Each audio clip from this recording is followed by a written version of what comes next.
Det gør han ikke. Jeg er nødt til lige at kigge dig dybt i øjnene, Henrik, for lige at afbryde dig, for vi skal nemlig et smut ned til Grenoble igen. Og der er jo stadig det spil her, Michael Stærke, omkring Jens Vogt, om han er fanget i trafik, eller om han snart bliver sluppet løs på enkeltstartsruten. Giver sidste nyt? Jamen sidste nyt, det er, at Jens Vogt, han når det. Han har lige været og køre 4 minutter, tror jeg, han nåede at fik på ruller, og så har han altså lige røget ud sammen med Linus Gertermann, som står derhen. De to skal begge to i ilden lige om lidt. Det har altså været dramatisk, og det har været lige sidste øjeblik. Og nu er det godt være, at Kim Andersen han kom med et kort svar, men han er også sådan, at når kameraet så ikke kører mere, så fortæller han lidt mere. Og han fortalte blandt andet, at han er overbevist om, rytter, der får problemer med at nå det, og han er rytter, der ikke når det til tiden.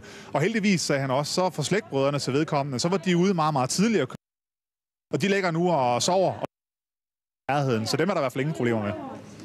Jeg har, som det kan ses, lidt problemer med den her linkforbindelse, der er til vores live-reporter. Det er altså derfor, der er små udfald på tv-skærmen, både billedmæssigt og lydmæssigt. Det håber vi, I kan leve med. Det er i hvert fald ikke jeres fjernsyn, der er noget.